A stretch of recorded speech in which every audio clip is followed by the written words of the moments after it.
All right, everyone, welcome back into another NFL props video. Going to be showing you guys how to use the 9to5 NFL prop tools to give yourself an advantage over the sports books. Now, we do have two different types of sports books. I'll be referring to them as the DFS sports books and then the traditional sports books. So the DFS sports books are going to be more of PrizePicks, Underdog, kind of Fliff as well, but that's more of a traditional sports book. The traditional sports books, obviously, DraftKings, FanDuel, BetMGM, those ones, ESPN Bet, Hard Rock Bet. And I have two different kind of tools available for those two different sportsbook sets that we have. So I want to start out with the DFS sites, PrizePicks and Underdog.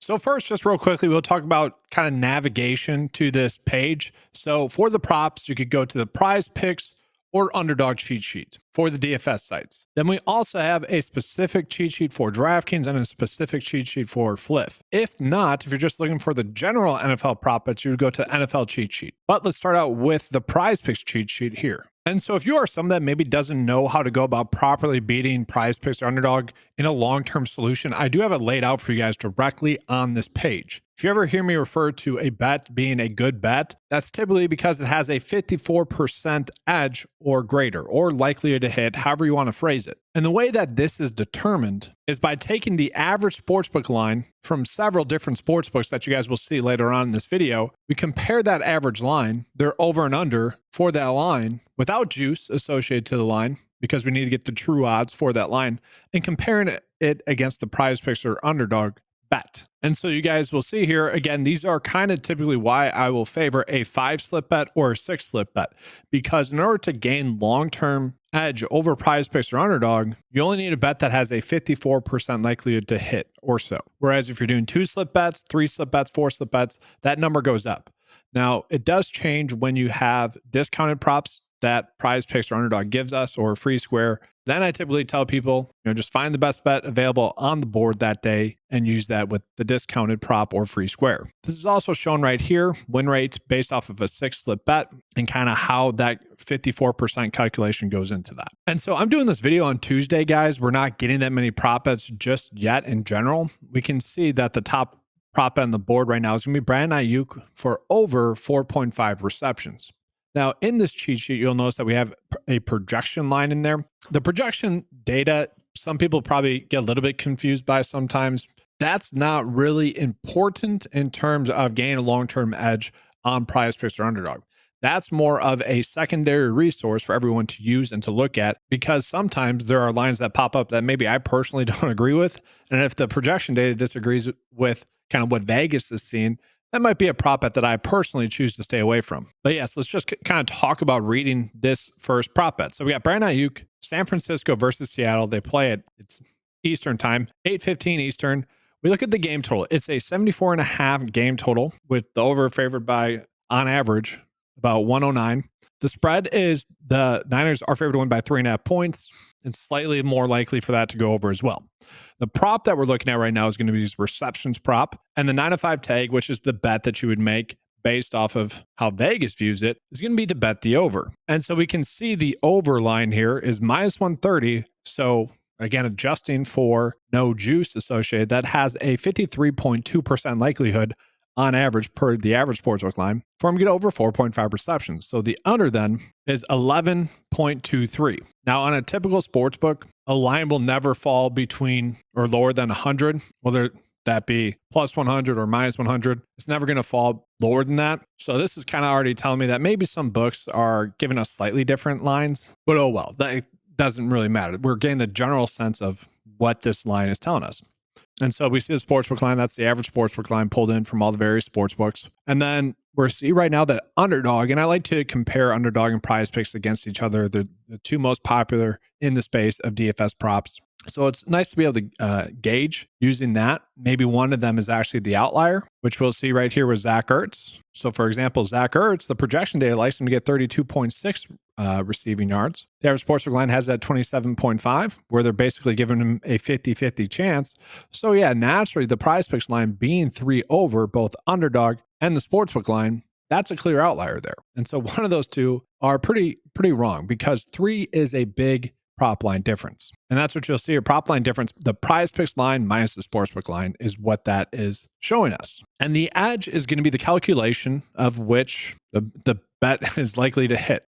So guys, because it's Tuesday, again, we're not getting that many great prop bets as it sits right now in terms of getting the edge, a clear edge over PrizePicks or Underdog, kind of in that long term. So I'm taking a screenshot from week 5's bets. I'm recording this on week 6 of the NFL season. And what we're going to notice is that last week we had several really good bets. And the bets that I personally really like are kind of these reception bets. I feel like those are the easiest to project for Vegas. It's not like a yards prop where, yes, there's penalties that can play a role, but for the most part, like it's going to be targets lead to receptions. Receptions obviously are just kind of based on game flow and everything. You can kind of just basically tell whether or not it's going to hit. So last week we had these two prop bets, Colby Parkinson and Tutu Atwell.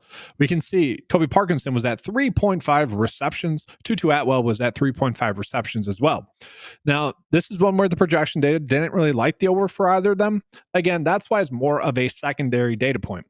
Now, had I agreed with the projection line, I might have maybe decided not to do these, but these are a 55% edge likelihood to hit. And this is based off the average sportsbook lines that we are getting. And so because of that, these were two bets that we just simply had to make, especially nowadays on PrizePicks or Underdog, where they're so quick to bump up the lines. For PrizePicks, they're giving them as a goblin prop bet typically, where they'll say it's a 4 for the line instead. For an example here, we see that Underdog with Matt Gay's kicking points, they did that because they're losing out on that line because it's not a good line. And so PrizePicks still having at 6.5, it was not a good line for them. So I'm assuming PrizePicks ended up bumping that line. And so these are two clear examples of great bets that we had.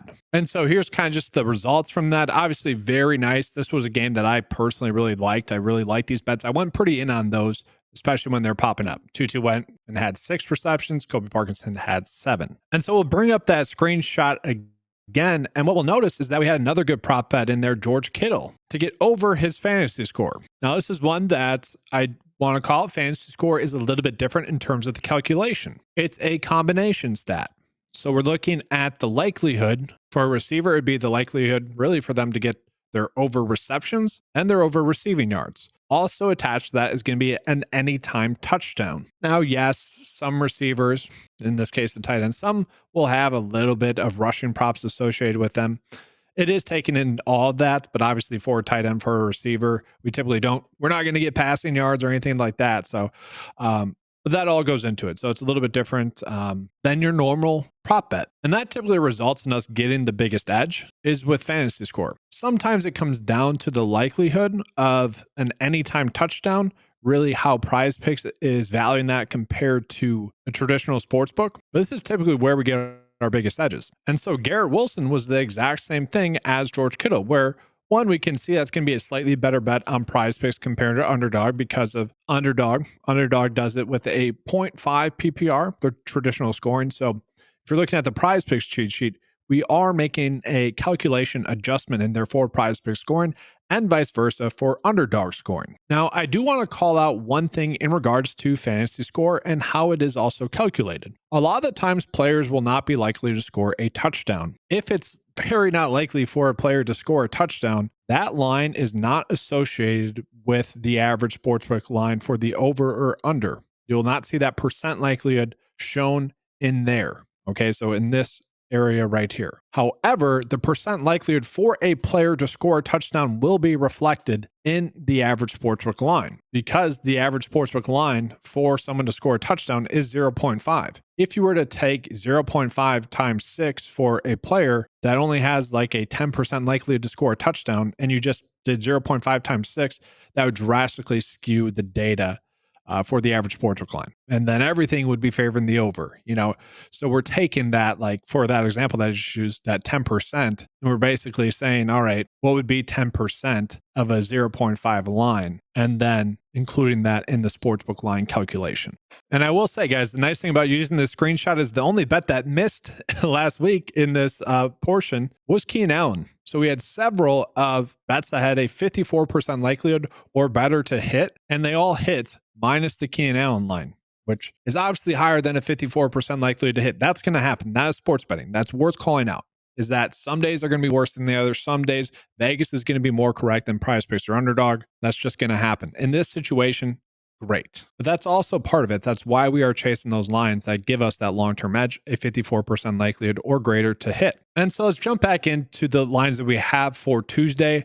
Obviously, you can sort it by player, you can sort it by team, you can sort it by game, you can sort it by the prop that we have, game time. Does the data correlate? So if you want to click yes, that's going to then filter in only the prop bets where we have the average sportsbook line and we have the PrizePicks line and then the average line in general. So including that as the projection data. And I phrase it that way because you'll see here that with this one specifically, the projection data only has it set at like 4.4 for his receptions. But when we compare it against the average line, so it's going to be the average line agrees with what the PrizePicks line is saying and the average sportsbook line is saying compared to what the bet is saying. And so it's when all that data correlates together. Typically speaking, that will be the projection data, like all these other bets that we have here. Now, I do want to call it that when you do click on a certain prop bet as well, you can scroll down. And this is something that I'm working on. It should be cleaned up a little bit here. I'll change this into an average projection and then the DVP projection. That'll be included down here as well. But it's just all the same information, just a little bit more laid out for you as above here. And then you can also sort it by goblin lines as well. Goblin lines are just going to straight up tell you what are the best goblin bets. So you go by type here. We'll take that off. Sorry. And then, so yeah, you got the goblin only lines. And then if you wanted to sort it by demon lines, what you would want to do is first, I would say take off really the anytime touchdowns here, the receptions and receiving touchdowns, or let's just move the edge slider up to really like 45%. And so basically this is doing the exact opposite of what the data would be telling us. Now for a demon, you're typically going to have to bet the over regardless. But looking at it, guys, it wouldn't be a 56.6% edge for the over to hit. It'd be almost a 44% edge for the over to hit. So typically you want to flip this around. If we can get some of these bets that are kind of like a 50-50 to hit, we'd want to use those. But guys, don't use demon prop bets or goblin prop bets. It's not going to be a long-term profitable approach for you. Now we'll jump on into Underdog. Underdog is going to operate basically the same way because Underdog data is a little bit better in terms of pulling in the game data, just how they have it broken down, how I'm able to pull it in. It is a little bit easier, I would say, to sort by game or to sort by team, just as an FY. But it's going to be all the same stuff that we have. For whatever reason, it does pull in the dates a little bit differently. I think it's based off of like when the game finishes or is projected to finish. I don't exactly know. So like if you click on Friday, that's actually gonna be the Thursday games. Again, I don't really control that. It's weird. That's something that if I can figure out on the back end how to switch that, I will. But this operates the exact same way as does the PrizePicks cheat sheet. So with that, guys, let's go ahead and jump on into the traditional sports books. So now we're going to be jumping into the sportsbook player props cheat sheet. So the traditional sportsbooks, DraftKings, FanDuel, BetMGM, showing you guys how to go about using that tool. Now let's go ahead and start with the navigation. So again, go to the More tab. It's actually going to be under the NFL cheat sheet. And then from there, you just scroll over to the player props tab. So this tool is going to operate a lot like the PrizePicks and Underdog cheat sheet tool. That's going to be the first thing that I would filter off of. And so that's what it's doing right now. The edge percent is currently what it is being filtered on.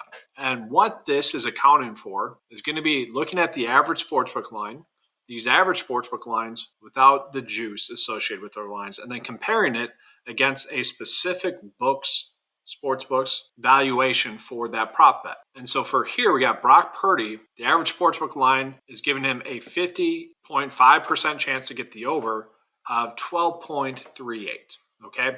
And so we look at FanDuel, we're going to see that the line is set at 11.5, and they're giving him a 53.3% likelihood to get over 11.5, also the under as well. So they're basically saying it's a 50-50 split.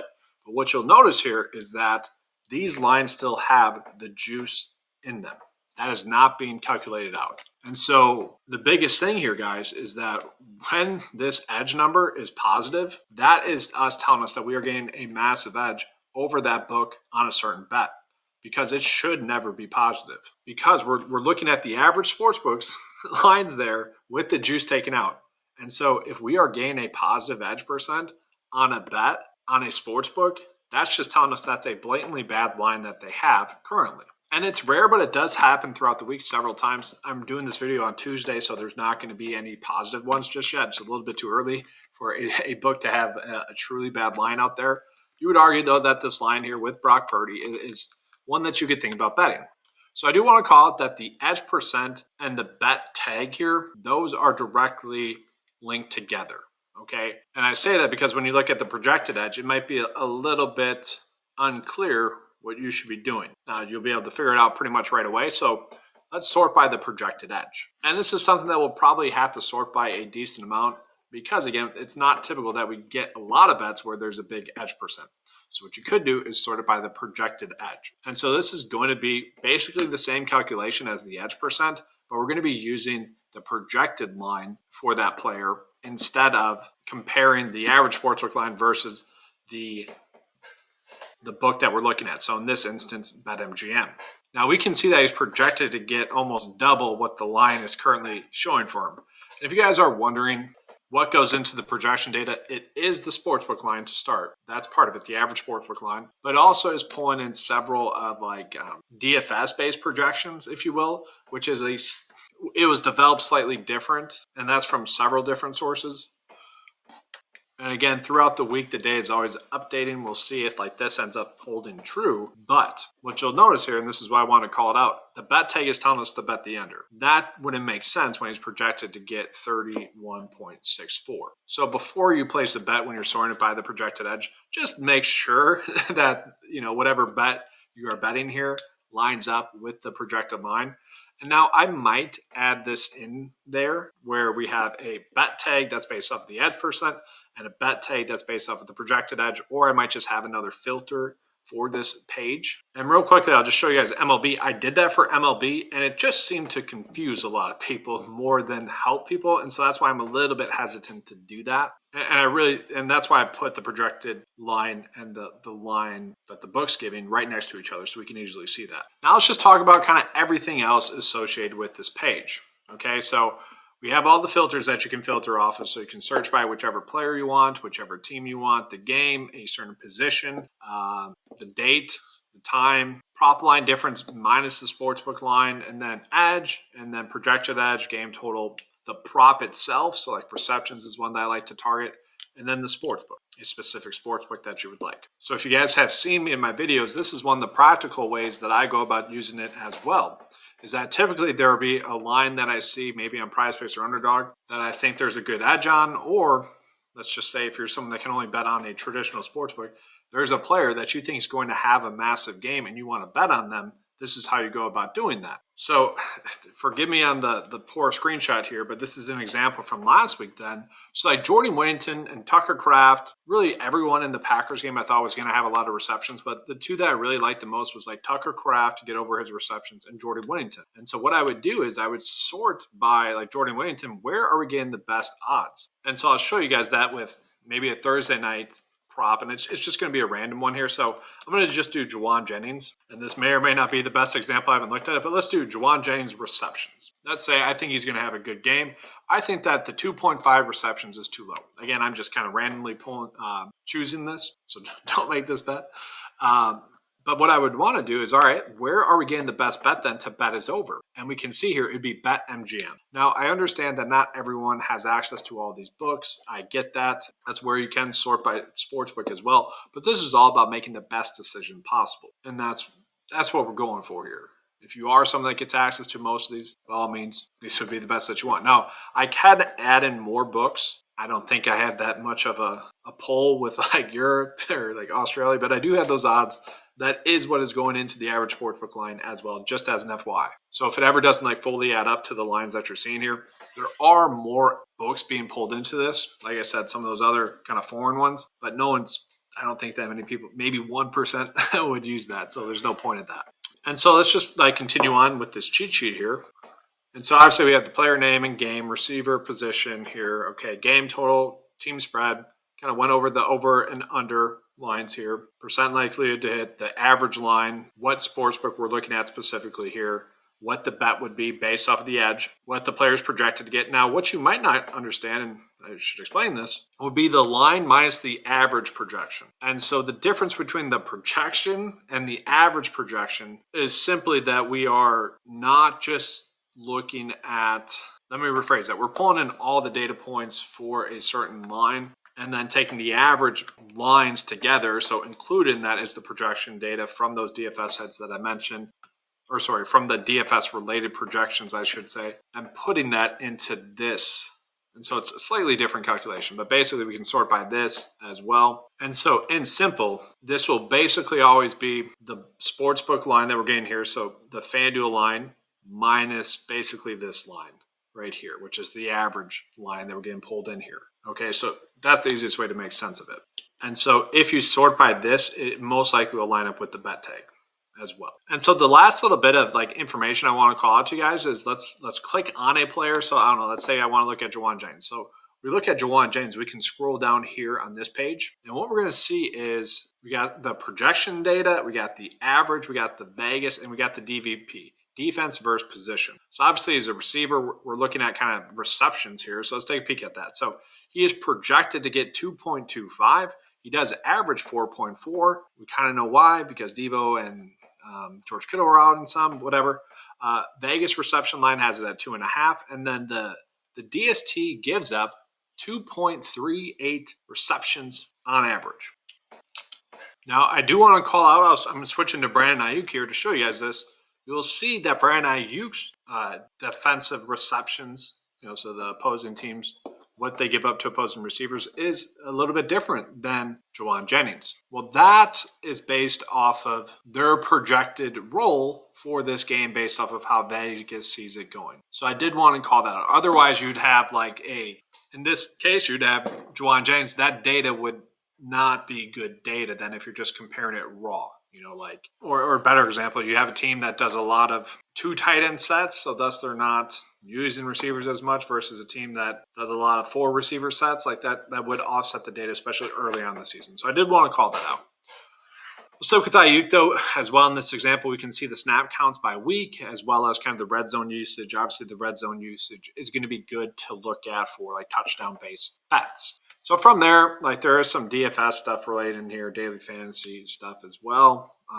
But you have depth charts in there. You got the snap percentage, you got the ownership leverage, injury report, and that's why it's called the NFL cheat sheet, not the NFL DFS cheat sheet specifically. So good resource there just in general. And I do want to show you, I do have 2 separate cheat sheets as well, one for Fliff and one for DraftKings. And so this is going to work, and we're going to start with DraftKings here. This is going to work just like that last tool I just showed you guys, but it's only showing DraftKings. And my goal is to get all these sports I had in here. So if you click on a sport like I'm trying to do here and it doesn't do anything, that just means that sport hasn't been added in just yet. So NBA obviously not going on right now, but that's it. Same thing with the cheat sheet.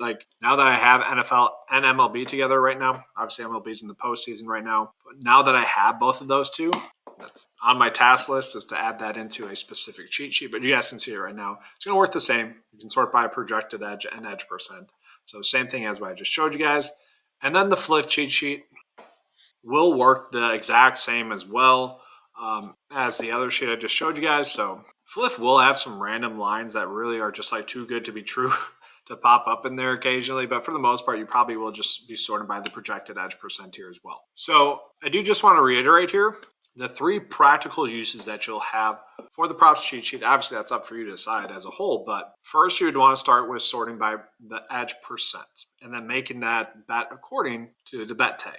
Okay. If you don't like any of those bets, then you would sort by the projected edge. And again, just do the bet that's based off of the projection. Okay. And then lastly, you just want to find the best odds on a bet that you personally like. So you'd sort by that player and that maybe a prop that you like, and you'd bet on it that way. Again, for example, I really liked this LA Rams Green Bay game. We had these massive edges on PrizePicks and Underdog. Well, PrizePicks for Tutu Atwell and Colby Parkinson. But I also really liked the idea of Tucker Kraft having a good game and Jordan Whittington having a good game. So what I did was I sorted by Jordan Whittington, saw his best odds, and then did Tucker Kraft as well to find where we were getting the best odds for that.